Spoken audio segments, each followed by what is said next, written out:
Hello guys, in this video I'm going to show you how to get your UID on Bybit. Maybe if you are doing something online or you want to claim an airdrop and they ask you for your UID, if you choose Bybit, I'm going to tell you how to get your UID. So open your Bybit app and click on your profile. At the top left corner, you're going to see your Bybit UID under your username. So if you want to copy it, you click on the clipboard icon. You're going to copy your UID to your clipboard.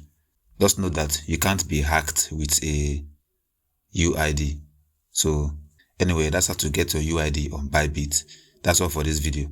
See you guys in the next one.